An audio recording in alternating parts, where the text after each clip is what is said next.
Je dis oui, vive l'avion. Je pense que l'avion décarboné, avec beaucoup moins d'émissions de CO2. Il n'est pas décarboné. Non mais je le sais bien, il participe aux émissions de gaz à effet de serre, mais il fait des efforts considérables pour se décarboner. Nous, État, nous investissons massivement pour la décarbonation de l'avion et tout l'argent que nous mettons pour la filière, c'est un moyen d'accélérer la décarbonation, de construire une filière de carburant soutenable, parce qu'on sait parfaitement qu'il va y avoir un conflit d'usage et que c'est pas simple d'avoir cette filière de carburant soutenable pour l'aviation. Nous, ça nous semble la bonne voie. Puis je suis ministre de l'économie. Donc j'oublie pas que l'aéronautique en France, c'est 250 000 emplois directs, que c'est le premier contributeur à la balance commerciale extérieure française, que Airbus vient de vendre 500 A320 Neo à la compagnie indienne Indigo, que c'est beaucoup d'argent, beaucoup de prospérité pour notre pays. Alors moi je veux bien qu'on affaiblisse l'une des plus grandes filières industrielles françaises, mais mon rôle de ministre de l'économie, c'est la renforcer. Nous avons soutenu massivement la filière aéronautique pendant la crise de la Covid. Nous avons mis 15 milliards d'euros sur la table, sous forme de prêts garantis par l'État, de report de charges fiscales, de report de charges sociales, 15 milliards.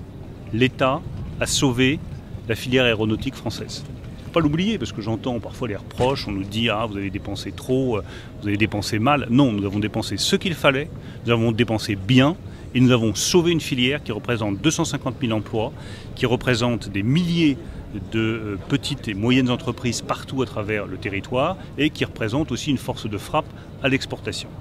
Maintenant, ce que nous attendons des grands donneurs d'ordre, c'est qu'ils soient solidaires des PME dans cette période où l'aéronautique redémarre vite et redémarre fort. Et je pense que le salon du Bourget montre à quel point la filière aéronautique française est une filière mondialement respectée qui, de nouveau, a le vent en poupe, qui va créer des emplois et apporter de la prospérité. Mais cette prospérité doit être partagée.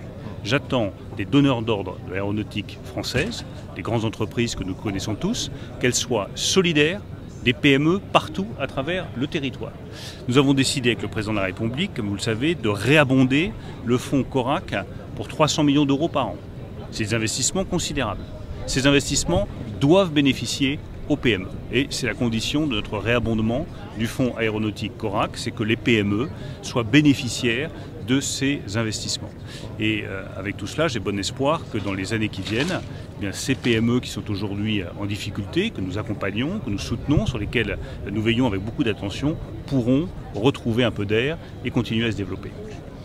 Je pense que l'avion a une responsabilité majeure pour accélérer la décarbonation de notre économie. Aujourd'hui, l'aviation émet des gaz à effet de serre, les émet de manière significative. Il faut que nous exploirions toutes les solutions technologiques qui permettent d'accélérer la décarbonation de l'aviation. La première, la plus prometteuse, c'est les carburants durables, les SAF.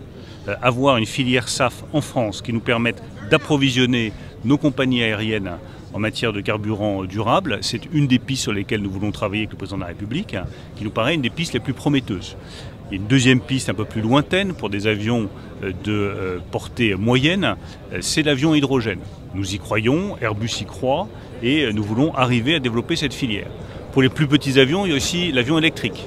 Donc tout ça doit permettre à terme de réduire les émissions de CO2 et je rajoute un point très important, c'est tout le travail sur le fuselage, sur les moteurs. En revanche, il est assez probable qu'ils polluent. Voilà, donc il y a beaucoup de technologies qui doivent nous permettre d'y arriver. Merci.